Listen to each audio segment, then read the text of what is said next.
welcome to Film Strip. I'm Jay. And I'm Ron.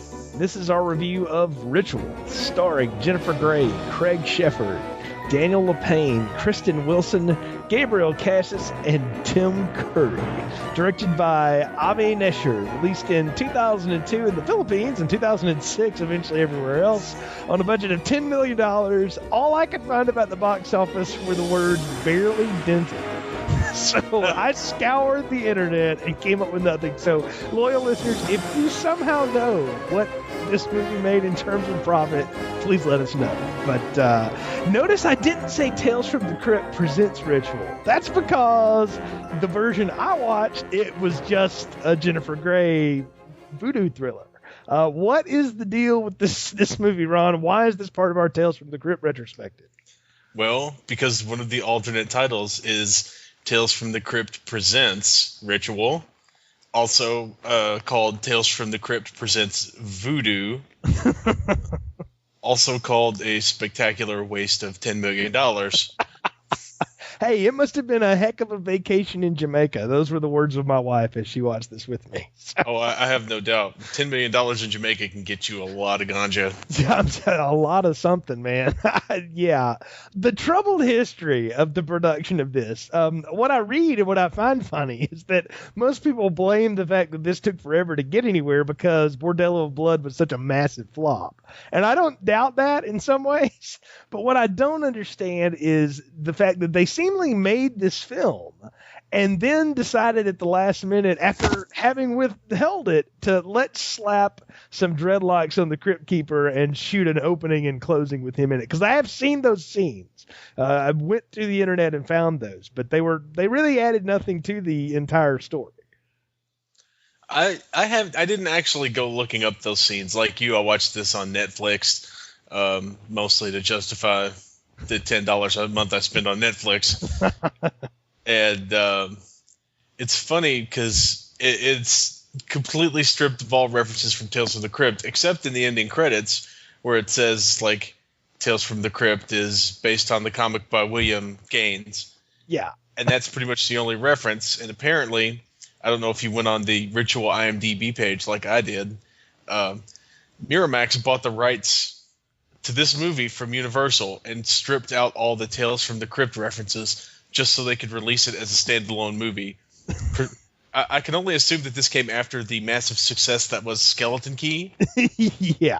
And it kicked off a whole... You remember the brief voodoo frenzy of the early 00s? Yes, there seemed to be one. I was going to ask you, was this a part of that mash of films? It's like now it seems like, there were vampires forever because Twilight was big, and now it's zombies, right? Like the zombies have made the comeback, and I think they've almost been done at this point. So I don't know what's next, but maybe werewolves, because Teen Wolf is apparently popular, in Hemlock Grove on Netflix and all that stuff. But yeah, there was a voodoo fetish in the double aughts. I think the obvious next choice is going to be the sexy Frankenstein's monster. I mean, you've got Aaron Eckhart taking his shirt off in that one movie, and then we did try that. That movie did fail spectacularly. But you've also got the Frankenstein's monster on Penny Dreadful. See, I haven't seen the Penny Dreadful yet. I've heard lots of talk about this, but it's quite possibly the best ever depiction of like Frankenstein's monster on television or in the movies. I might have to check that out because it plays a lot like the classic monster. Very cool. Then that I might enjoy. That might actually be good. But for tonight, we are talking about this to wrap up our Tales from the Crypt retrospective. And, I just want to say this. Taking away the Tales from the Crypt bit or whatever, and I'll say this from the get-go before we get into the plot summary here. I did not hate this as much as I thought I would, or maybe as much as I should. And I'm going to leave it to you to talk me off the cliff that I've walked out on here to say that this might have been an enjoyable experience somewhere along the way. I watched it twice for this review. I watched it probably. I've tried to watch it 3 or 4 times, and I keep losing interest. And now that I've finally successfully gone all the way through it, I continue to lose interest. But despite the best efforts of Jennifer Grey and a block of ice, it just failed to hold my attention all the way through. And I'm not sure why, because I like crazy voodoo. I like weird, pointless twists. I like all the weird stuff that went into the movie, but the final result just didn't capture my heart, I guess. Well, I am a fan of spectacular failure in films. And so if I see a film starting to unravel and derail, I want it to go all the way. And I think that only happens when the cast also realizes that this is a complete and total disaster, and then they go with it. And I think this cast does. I'll make that argument as we get into the discussion here. But before you go any further, Ron, why don't you tell us what Ritual or Tales from the Crypt Presents Ritual or Voodoo or whatever the heck it's called is all about. After killing a patient and losing her medical license, Alice, the lovely and nipply Jennifer Grey, becomes the personal physician for Wesley Claiborne, Daniel LaPayne, the son of a wealthy family that has a mysterious medical ailment. Brother Paul, played by Craig Sheffer, pays for his medical treatment, but there's little Western medicine can do to treat someone who thinks he's a zombie. Meanwhile, the island's natives, like Caro, Kristen Wilson, and Matthew Hope, played by the ever-popular Tim Curry in his bloat and goatee stage, help Alice find her footing in the land of voodoo. Or Obeah, I guess, but I'll keep calling it voodoo because I'm a clueless white person.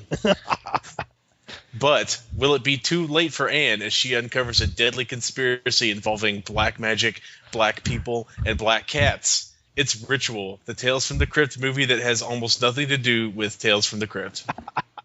I think you've summed it up quite well there, and we just need to jump right into it. And I want to start, not necessarily where the movie starts. I want to start with the doctor that kills her patient. Can we just go there real quick? A great cameo by Stephen Tobolowsky, by the way, as the, I guess, head physician of the hospital.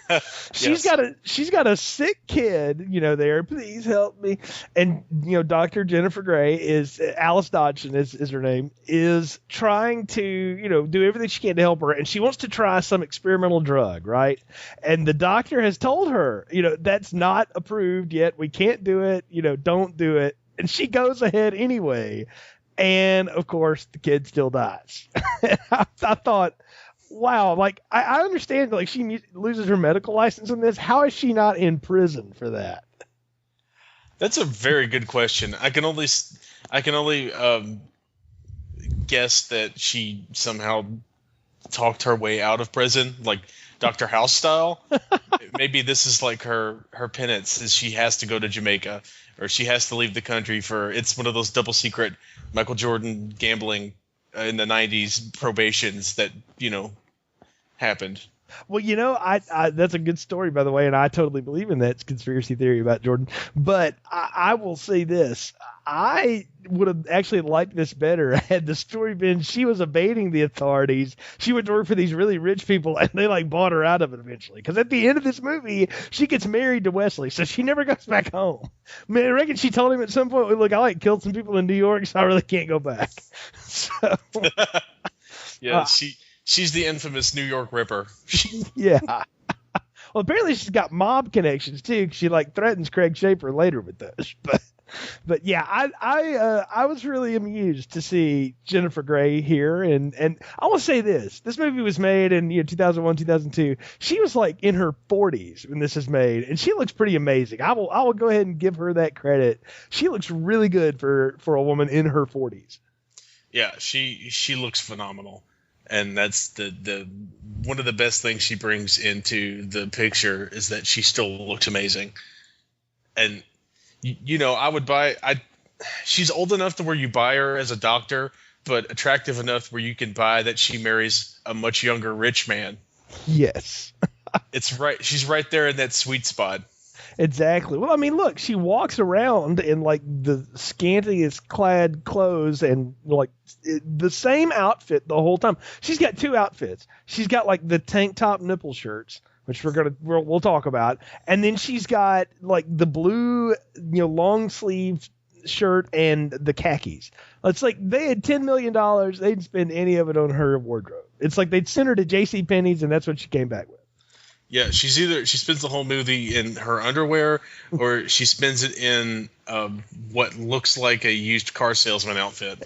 Something. She does not look like most doctors that I've seen. I mean, I don't know. Maybe she's just an intern. Maybe she came from House's staff. She kind of plays it like that. But I guess this was pre-House. So. And the movie also made a point of making fun of her for her lack of interest in clothing. Yes. Because that's a great way to lampshade it.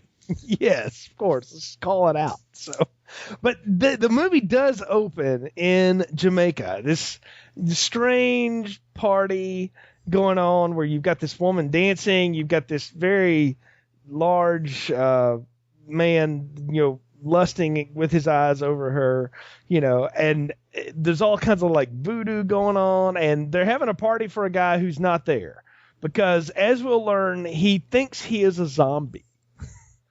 Yeah, that's kind of a problem. And his doctor has some sort of freak out hallucination where he thinks he's like the temperature continues to rise and he basically melts Raiders of the Lost Ark style in his lab. Yes, he performs a paternity test for a young lady, and then after she leaves with her paternity test, number one, she gets hacked to death with a machete. Yeah. Because apparently in Jamaica, machetes are as common as toothpicks in America.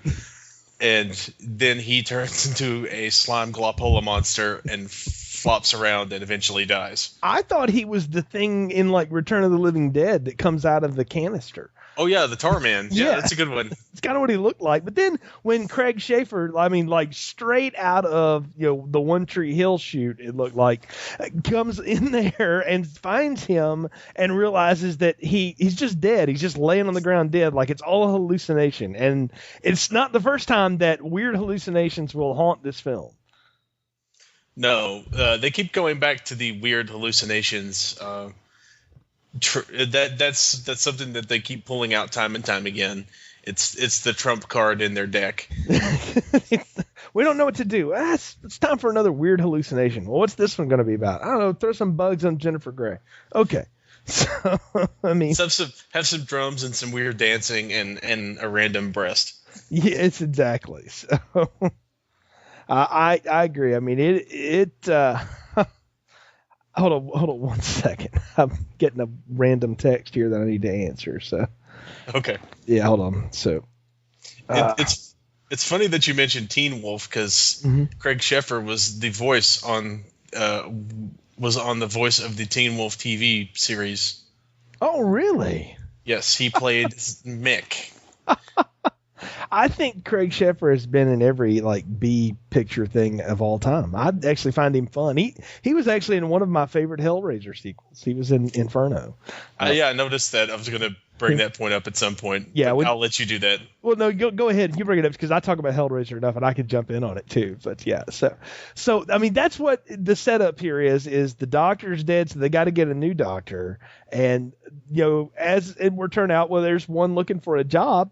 And what I found amazing about that is like she goes to like a placement service to get the job, and I'm like, man, the Claibornes clearly are loaded, like way loaded. They're moving things into escrow accounts and Swiss banks and all this stuff. They own like major plantations in Jamaica, and they had to go through a placement service to get a doctor. I think it was the same placement service that mob bosses used to find their disgraced doctors. It must be. I think there's like some kind of New York network, like findthecrookeddoc.net, and everybody has you pay your subscription fee, and you get your choice of like alcoholic internist, unethical, medical prescriber. Yeah, general practitioner with a hook for a hand, that kind of. Guy with an eye patch. What I love is that it's a .net website. Well, it's a network. You're networking. Because that's how it works. I agree. That's hilarious. So, but yeah, that's the whole setup here, right? So like desperate for a job, which I love this. She calls her old boss for a reference, and I love like the way she actually plays it out. I almost want to cut this and use it as a workshop tool because she actually does a pretty good job of being honest about her checkered past. It's like, look, I just want him to know, tell him what happened exactly. Like, tell him I murdered this child as I totally disobeyed direct orders not to use medicine you told me wasn't ready for the market. So, but I think that's part of the whole attraction that Craig Sheffer has with what was her name? Anne? Alice. I keep calling her Anne because that's the name of the doctor turned militia leader on Falling Skies, played by Moon Bloodgood. Anyway, I think that Alice having killed someone is exactly the kind of doctor he's looking for because, as we find out later, he doesn't exactly want his brother to recover to the full health, but he also doesn't really want him to die either. So with a kind of a doctor who's proven herself not to make the right decisions, I think he could kind of keep her in balance, keep her in check a little bit, and she's clearly going to fully be under this guy's thumb, stuck in a country where everyone speaks English and everyone is very helpful to her. Yeah, which I did find completely awesome. She gets off the plane, right? And what I love is that she bumps into JB, the taxi driver. Hey, baby girl, I'd love to have a good time with you, but me working now. I'm like, man, I don't know where this guy is from. I think I've seen him in other stuff. I'm fairly certain that's a fake accent. I haven't heard that bad of a fake Jamaican accent since Mario Van Peebles was in Jaws 4. I mean, everyone here has a terrible affected accent, and I don't think any of them are authentic. I know Kristen Wilson's from Connecticut, to Cairo, so I don't know what they were playing, but I'm like, you can't find enough, there's not enough actors that can actually pull that off that will work that cheap. Come on. Yeah, the guy who plays JB, you still there? Yeah, I am now. Call dropped just for a second. Go ahead. You said the guy that played JB. The guy that played JB, Gabriel Casillas, is actually from New York as well. So it's probably like they went up to New England and rounded up a bunch of theater actors and said, all right, let's go to Jamaica, you guys. I can only imagine, and Tim Curry was already there. I can only imagine, with he and Kristen Wilson, it's like Anthony Anderson and Taye Diggs in Malibu's Most Wanted. And they're all like, oh, man, we get to really explore ourselves here. This is going to be awesome. Now, what do I get to do? Hit on Jennifer Grey, even though she's 20 years older than you. What was she in again? Dirty Dancing. You never seen it? No, I haven't seen it. Okay, well, just don't worry about it. It's okay. She's hot. You'll like her. Okay. So, I mean, that's all he gets that. He gets to trip out while driving because he had some bad brownies or something. And he gets to skulk around in the background and then stab somebody in the end. I love JB, though. He's funny. He's one of the he's like you said, he's one of the actors that really commits to the stupidness of the movie. Yes. In his part. And you know what I'm getting a vibe of immediately, Ron, is what I got off of Demon Knight. Like a really weird start, but everybody seems to be totally bought into the bull that they're trying to shovel on screen. So I'm at least going with it, Well, yeah, and you've got the master of that sort of thing, Tim Curry, right there. Yes. Can we talk about him? Yeah, sure. Let's talk about it. The drunk veterinarian used to be a doctor, right? That's his story in this movie. Yes. I believe the drunk part. I actually think they probably paid him in alcohol. Yeah. In my vision of this movie, they flew down to Jamaica. They had a different guy to play Matthew Hope. But then Tim Curry wanders onto the set, and the clothes that he wears in the movie are just his clothes. And he's got like a coconut drink. He's got like a coconut drink in one hand and a big spliff in the other. Exactly. Hey, look, can you just... He's like, hey, you guys making the movie? Yeah. You need somebody to be kind of weird and molestery around some hot women? Sure, no problem. Because that's what he is. So, I mean, we meet him at the party, and the blonde, I don't even know her name, doesn't matter. The real estate woman, and he meets her, partner and sweetie or whatever, and he's like, I've been admiring your friend's, assets. Yes, her name is, well, judging by the picture on IMDb, her name is Jessica. Ah. Or no, Jessica Collins is the actress. Jackie is the character. Okay. And the sweetie who actually gets a name is named Scott, and the actor's name is also Scott. They've even bothered to change it over. Well, he's in the movie for like 2 scenes. That one and where he dances with Caro, and then he gets his head chopped off with a machete. So JB's the one that sets up the machetes, though, because Jennifer Grey's like, everybody's got a machete. He's like, yeah, everybody carries machetes around here for work, for travel, for protection. You know, he just sort of drops that line, and it's just sitting there, and I was like, wow, that's a way to get that out. But they don't really pay that off. Like, I needed her to pick up a machete and go after somebody sometime in the third act. It's Chekhov's machete. They don't pay it off, man. Well, JB does use his machete. This is true. He does pick up machete. I did want like a double-fisted machete, like, or at least one machete fight. Yes. I think there was definitely room in there for like a machete fight between, I don't know, take your pick, whoever. Alice and Caro. Alice and Caro should have done that. Their actual showdown is kind of weak, you know, when you get down to it. So when it comes around. But I don't know.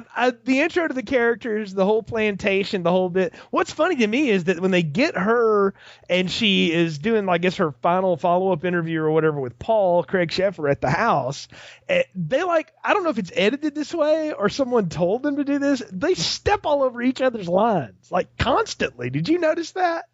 Yeah, I noticed that, and I expect better from the star of Hellraiser Inferno. Well, having reviewed that many moons ago with Nick, I can tell you that was one of the better Hellraiser sequels. So, I don't know if that's saying anything or not, but I thought he was fine. I think it's one of the few that I've seen. Yeah. Well, it's one I would recommend. It's actually not too bad. So. Well, as long as it's not the one with the guy from Oz in it, I'll be okay. Yeah, no, it's not that one. So I did try to watch that one. Yeah, I don't think it's that dude's, but no, this one that one's pretty good. He's actually okay in it. I think again, Craig Sheffer kind of knows what he's in. I mean, he's probably forever going to be known if people don't know him from One Tree Hill from A River Runs Through It. I think people may recognize him from the program if anybody still remembers that movie. But I think A River Runs Through It is kind of like the commercial thing he did, or the big successful artistic thing. And then since then, he's just been cashing the chips. So because he's in like every B horror movie sequel ever. The only thing he hasn't done, he didn't do the big three. He didn't do a Nightmare on Elm Street, a Friday the 13th, or a Halloween. But he sure could have. And he's a dead ringer as like a stunt double for David Boreanaz. How he never wound up on Angel, I don't know. But he should have. Yeah, he could have been Angel's brother. Yeah, maybe he could be on Bones and be that dude's brother. I haven't seen that show much, but so. Yeah, that would. I mean, it's still David Boreanaz, so I imagine at any point when he does need a replacement or a stunt double or a non-union Mexican equivalent, you've got Craig Sheffer there in the bag, star of Fire on the Amazon with Sandra Bullock, which I rented from Hollywood Video in the late 90s because I got a job there, and it was in the... Wow. Yeah, it was in like the weird video section because it was a Roger Corman flick. But it also had Sandra Bullock in it, and it was absolutely terrible. Well, that's like most Craig Sheffer films. But I actually think he's okay in this one. Like, he's not that bad. Like, he's not great, but he's all right. What I cannot get through my head is how in the world, like, again, they got away with all of this, these people stepping all over each other when they're, like, talking. Like, it's a bad edit job. It's a sign of a film that didn't even look like it was finished before they threw it out there. Yeah, it doesn't play as intentional to me. It plays as, well, we're out of time, so we can't go back and fix it. We threw that film away. Yeah, exactly. It's very, I don't know, kind of weird. But I like the whole setup here because you don't know if Paul's a good guy. Is he nefarious? You can kind of get that guess or whatever, but you don't know, right? Like it's sort of strange. And we see Wesley finally over in his little room where he's locked up by himself, and he's having all kinds of weird flashbacks and stuff. And apparently they've got like on-demand CT scans of his just laying around for her to examine. I think it's left over from the previous doctor who hallucinated himself burning to death. There we go. That must have been it. So because they had a bunch of his records and stuff, but they were just missing the last 3 months of his scans or what have you. Yeah, there was a blank in the records. That's kind of weird, right? So, I also like how we meet the Caro character, or Cara, or whatever they call her. Kristen Wilson, who turns out to be the actual bad person in this, or the really bad person behind all of this stuff, she is. I don't even know what you call this performance, man. It is. Well, it's truly unique. I would call it pretty to look at. Yeah, that's kind of her job in this, right? Yeah. She's there to be cute and to be the wild child and the one who helps the stiff-necked Dr. Alice loosen up and show a little skin and have a little Jamaican fun. Right. She's how Alice got her groove back. I hadn't thought of it like that, but that's a good catch. So she certainly is. I don't know. I noticed it on the second time through, the number of times they drop clues that there's more to her than meets the eye. You know, her little act with the superintendent is one thing. When she acts like she can't run fast enough and Alice has to go away from her. Like, oh, there's so many times she does stuff when it's like you can tell, like, man, you're being shady, lady. We all know it. When she's clearly like super fit. Yeah, there may be 0% body fat on her. And again, Jennifer Grey looks amazing in this. Kristen Wilson looks like, you know, she is a workout model. Like, she's got ripped abs. She's miniature. And she's like, oh, I can't run like that, girl. You know, it's like, what? Did you buy that? No wonder you're a crappy doctor. So yeah, but again, I give her credit. Ron, she's given a terrible performance, but I think she knows she's supposed to. Like, that's the whole bit. She is the illegitimate daughter of the plantation owner's father, right? Like, she's the illegitimate Claiborne daughter. And her thing is she doesn't want some of the money. She wants all of the money. And so she's going to scam them out of it eventually. Yeah, I think that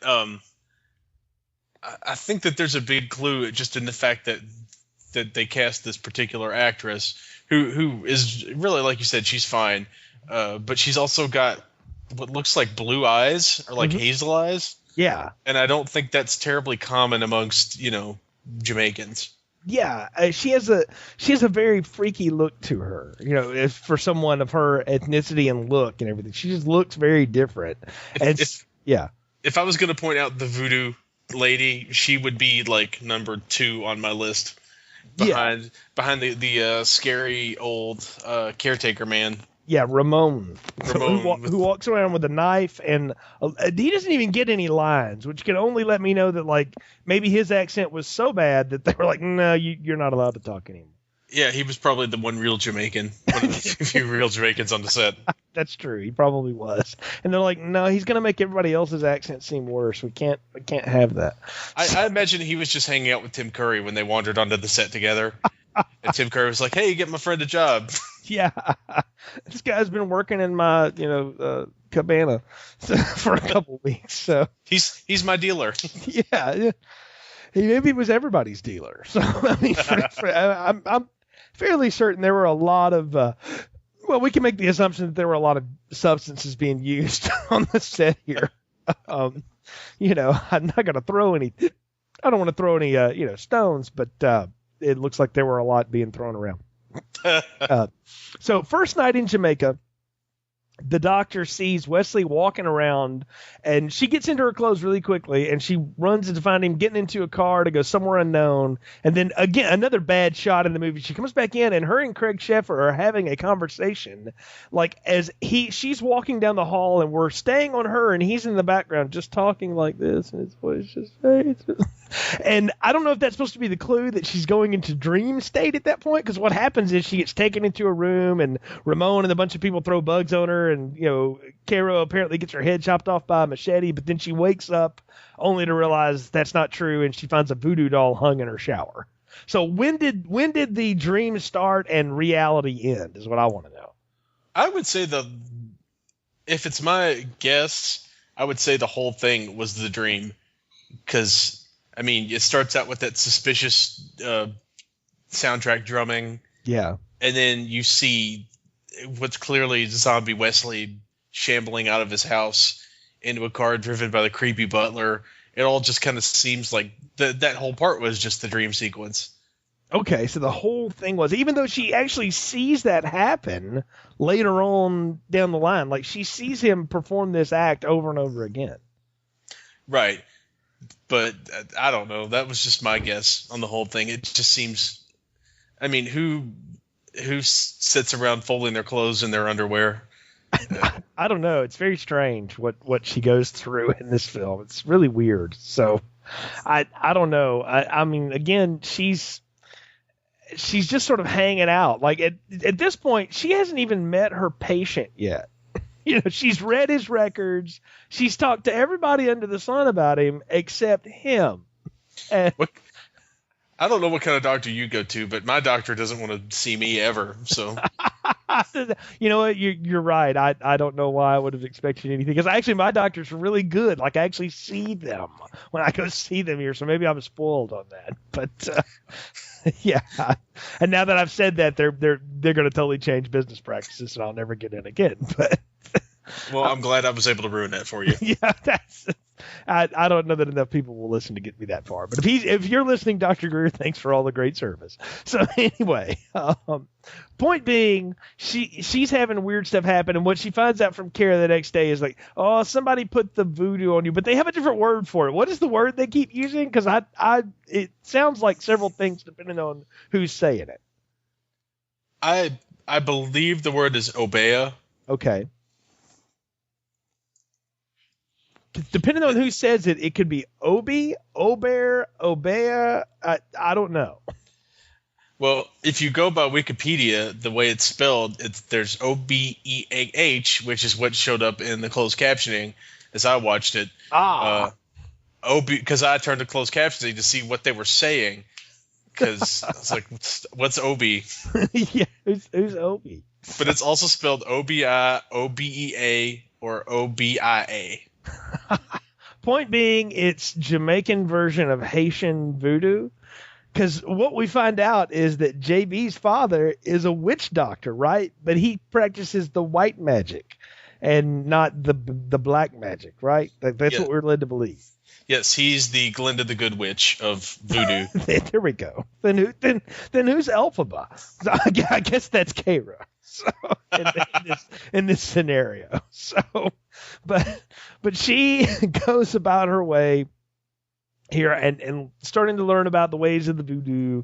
And I love the analogy that Kara gives her is voodoo is like disco. You dance hard, drink hard, smoke ganja, and your head goes all funny. And I thought, or what you do to prepare for everyday shooting, because that's kind of what it looked like she was going through. Yeah. What I don't know. She's kind of a hot mess. Wesley's really a mess, because when they finally meet him, like, she finally gets to him, he does all kinds of crazy stuff. He breathes on her, like, my breath bad. Oh, he's talking out of his head, and she's trying to help him. And then, like, once he runs her off and she leaves, she goes, I can't believe a guy that smart thinks he's a zombie. I'm like, you just met this dude. How do you know how smart he is? Yeah, I'm not sure what part of that meeting established that he was supposed to be smart. Yeah. Maybe it's the fact that he knew Byron. Is that it? I can only assume so. Yeah, they bonded over some, like, random poetry slam information, right? He mentions Lord Byron's personal physician, Polidori, and that becomes their meet cute that persists throughout the movie. So if you get sick of the nickname Polidori, then this is not the movie for you, because he never really uses her name at any point that I noticed. I didn't either. I'd never even heard him address her directly. Most of the time, he just kind of looked at her as if to say, "Hey, you." They have a strange love affair, these two. In fact, I kind of argue the ending of this. I'm like, that feels like it was as tacked on as the bits with the Crypt Keeper, because I didn't see that going down. Did you? No, that at no point is there any real, like, I mean, they make out once, but yeah, that's no real sign of chemistry. That's just too much rum. In fact, like, the makeout scene is a lack of chemistry. It's pretty bad. I mean, I think the makeout scene in I don't know how you could in Shark Attack 3 Megalodon is more believable. And has better lines too. But yeah, they have no chemistry together at all. I don't know how you can fail to have chemistry with half-naked Jennifer Grey, but I'm going to keep saying it. I hate to be the horn dog here, man, but the woman is gorgeous, and she is all over this dude too. Which, I mean, look at it in her rate. Kara's always talking about, girl, we got to get around to getting rich, while we're still young and all this stuff, and she's got to be looking at her going like, I got 20 years on you, chick. but she's also like, yeah, I also don't have a medical license anymore, so maybe if I hook up with the rich plantation guy, that's not such a bad plan B. It's funny because the look that she gives her after that line kind of communicates exactly what you said. She gives her a look like, girl, I'm like old enough to be your mom. Yeah. And I really think that might have been Jennifer Grey going, who writes this stuff? So it's very weird. I love how they go, and we got to talk about the superintendent for a minute here. The large, very sweaty African American man who has a Ron Taylor, who has a real hankering for the Cairo woman in his last film, we might add, from Galveston, Texas, and he died of a heart attack not long after this was completed. And it's pretty clear that it's his last movie because he can't even really deliver his lines without heaving breathily. Although that might be added on, but that might be play acting, but he also doesn't look terribly healthy. No. Nor does he sound like the guy who did the voice of Bleeding Gums Murphy. No, he is a large man, and he is a very sweaty one in this. I mean, I know how sometimes they affect that stuff, but looking at this and having been to Jamaica once, I'm like, I could kind of buy that. Because I've sweat that profusely before in that place, so I can see how they put this 300, 400 pound large man out there, and he's like, you want me to do what? You want me to run? No. Yeah, that's one of the few times they didn't mist him to make fake sweat. They misted him to keep him from dying. Yeah, exactly, and it didn't work. So apparently, bless his heart, he died of a heart attack. So, but he has a weird moment in here. Like, he kills a lot of people. He shoots the guy that Cairo kind of scratches up while having sex with him, and sort of fingers for the murder of the real estate junkies or whatever. And then he kills Matthew later on because he doesn't want to screw up the real estate deal, because apparently he's in on this deal with Paul that Paul's going to sell everything and split the money up between him, Matthew, and the superintendent. Like, that's, and everybody else is getting fired and getting screwed, right? Like, that's what's going to happen. Right. Although I'm not sure why he ever cuts Matthew. Oh, he cuts Matthew in on the deal because he makes the feline leukemia. Yes. Based. The thing that is like altered voodoo.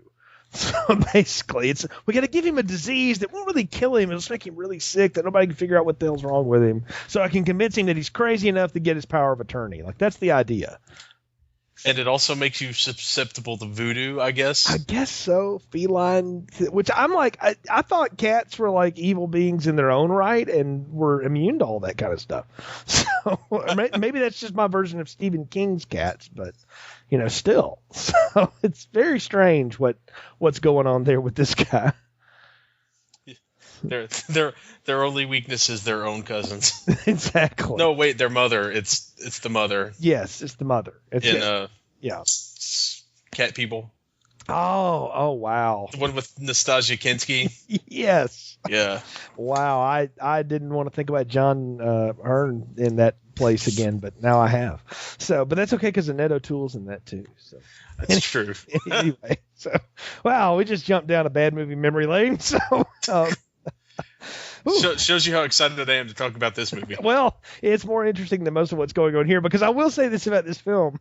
The second act goes on and on and on and on. This movie is an hour and 40 minutes long, and it dare not have needed to be more than an hour and 10. Like, it is, if there was one of these that definitely needed to be a length of the show, it was this.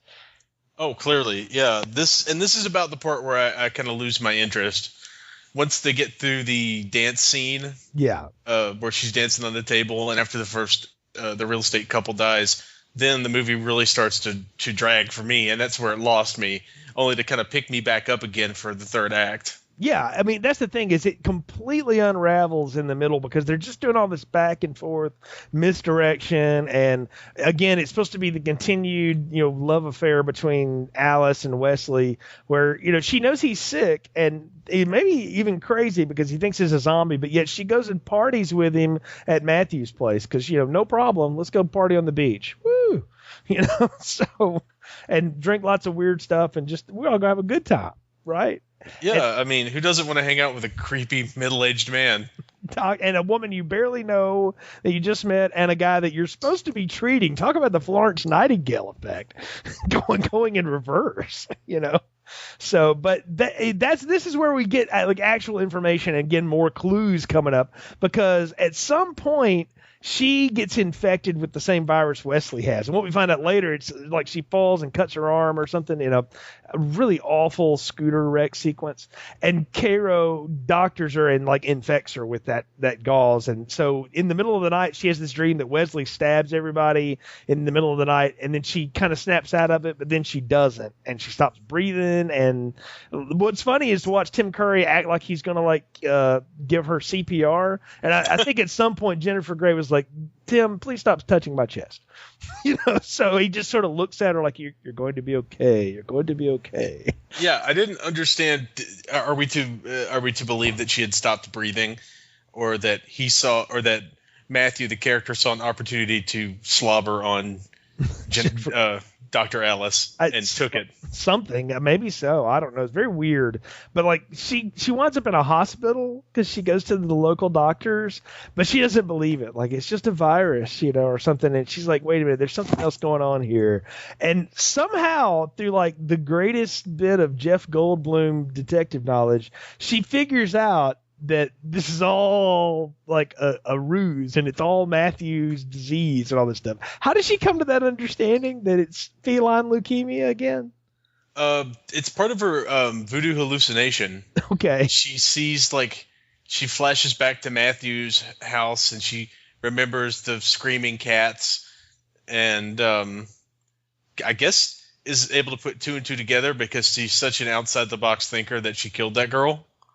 I guess so. Very, very strange what is happening here because they come back to Matthew's place. They find him dead because the superintendent's killed him because he's like, we're going to split this 2 ways, not 3, And so there's that.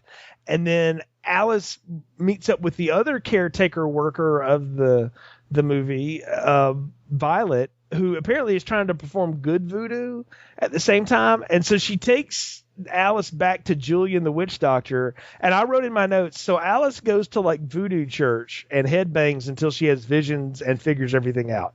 She talks to Julian and she learns about that zombie powder is real. Mm-hmm. B, she learns about anti-zombie powder, but before she can do any of her science montage to fight off the voodoo, she has to go to church and thrash around. Yes, it's a very I don't know anything about like voodoo religions and voodoo churches and stuff, but I have seen Pentecostal services, and it felt very much like one of those. So maybe she was bitten by some sort of cobra, and that was a side effect of the venom. Is she had all those dreams about cats? Or if she would have been bitten by the right cobra, she would have become a ninja, right?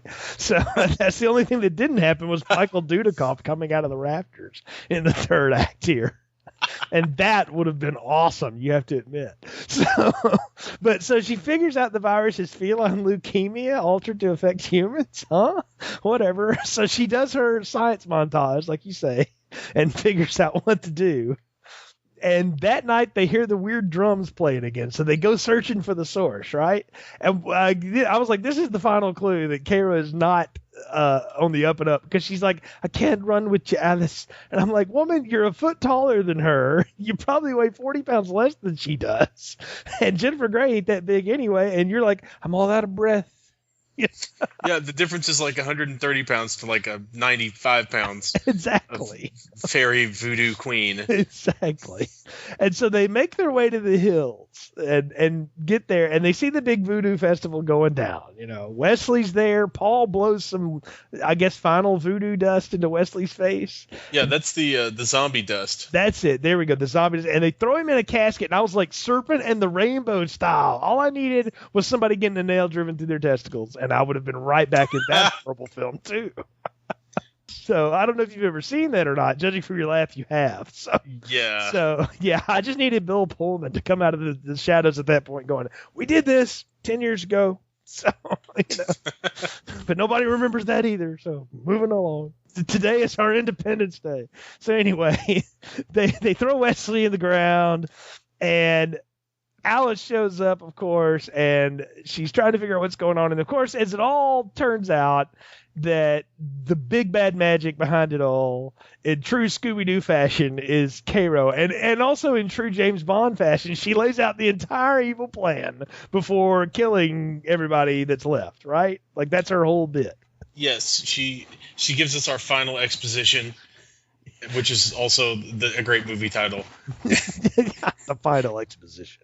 And then that sounds like a Woody Allen movie, by the way. But go ahead. She kills Paul. Yeah. She kills Paul somehow. Well, Ramon kills Paul. Ramon kills Paul. Was he going for a gun and gets stabbed, or did he just like twitch hard and then they stabbed him anyway? That's what I thought. I mean, maybe he just had a jerk reaction or something. I don't know. But he gets stabbed and he's dead. So goodbye, Craig. So it's off to go make that other movie you were doing or whatever. And so he's dead. And so she's the illegitimate child of Paul and Wesley's father. Ramon kills Paul, but then I love how she's like, I want you to blow some dust in JB's face. We're going to make him a zombie too. I can make you do it. And what I found hilarious was, of course, it looks like she's mind controlling Alice this whole time. No one paying attention to the fact that Alice looks like she's about to rip her quadricep out of her right leg so she can stay awake.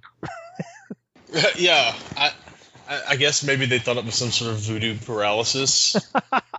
Something, because before it even happens, my wife's like, she's gonna blow the dust in that other chick's face. I was like, wow, yeah. And the telegraph moment, here it comes. And yeah, I think we all knew that was gonna happen. Right. Again, though, I'm like, they missed an opportunity. She needed to machete that chick to death, but whatever. So she blows her zombie dust into her face. JB kills Ramon with a machete, and then everybody else just bails. They're just like, oh, we're done. So I'm like, there's no end. It'd be like at the end of American Ninja if Steve James showed up, killed one guy, and like the rest of the ninjas started bugging out. Like, we're done. See ya. So. Maybe Alice inherited the voodoo powers when she turned Cairo into her zombie, and she could use Cairo's zombie voodoo queen to voodoo everyone else. I guess. I don't know, because all they do next is just dig Wesley up out of the ground. And the next scene, her and Wesley are getting married.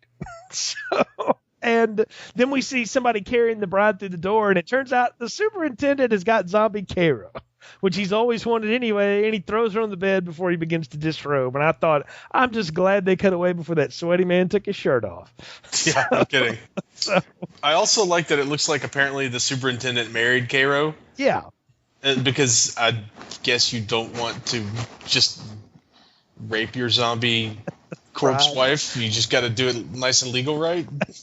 Maybe he just wanted it all to work out. He didn't get the money, but he got the girl.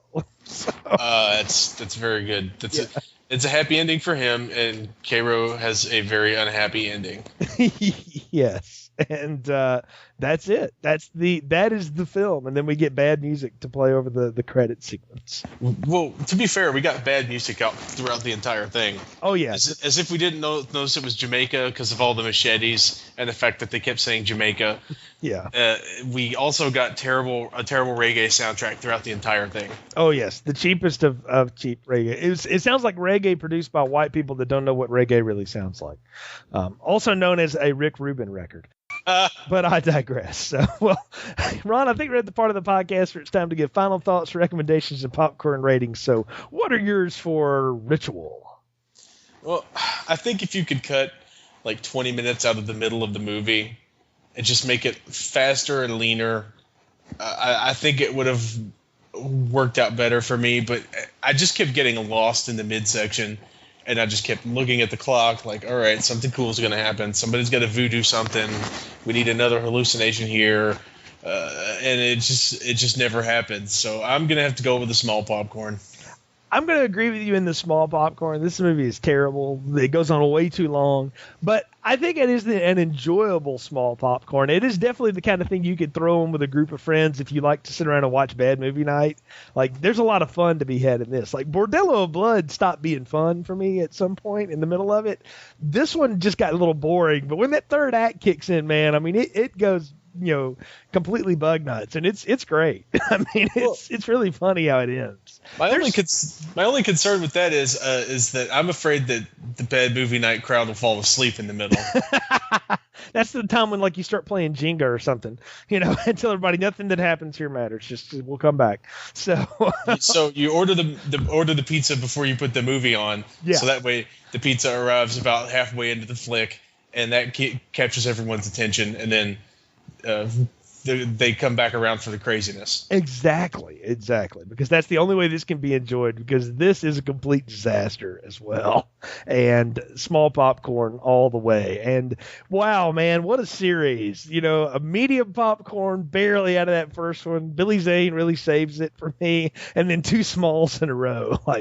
And I mean, talk about, I see why this never got off the ground. And the funny thing about this is, I read today, they're talking reboot for Tales from the Crypt, shows and films.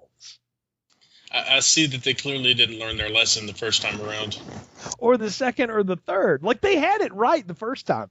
Demon Knight worked and made them money, and then they just totally blew it up after that with Bordello of Blood, and then this thing, which was just a mess. I don't see how they spent $10 million on this movie, because I don't...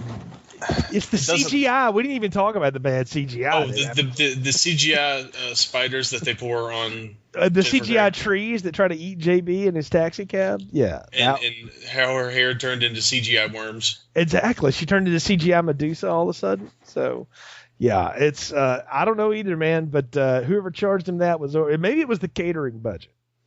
Between Tim Curry and Ron Taylor, it might have gotten pretty excessive there. So. But either way, that's the end of our Tales from the Crypt series. And Ron, we've had a lot of fun here with you on the show, American Ninja series. We've done these. Now it's time to do something a little different. Our next series, we're going to go back to an old friend. We're going to go back to Golden Globus here for a two-shot this time. The Matt Hunter series, Invasion USA and a Binging Force. Because when I think of people who can replace Chuck Norris as your action star, I think of Michael Dudikoff. I don't know about you. I have never seen Avenging Force. I have seen Invasion USA many times and have a real fond memory of it from childhood. So looking forward to doing those two with you as well. Folks, you can find more episodes on our website, continuousplaypodcast.com. Just choose your podcast adventure there with one of our many links up at the front. You can also find links to our Facebook and Twitter pages, and also find links to our iTunes subscription where you can leave us a review if you like the show. Please do, because it helps other people find the podcast. We appreciate your support. Until next time, from Ron, I'm Jay. Thanks for listening to Film Strip.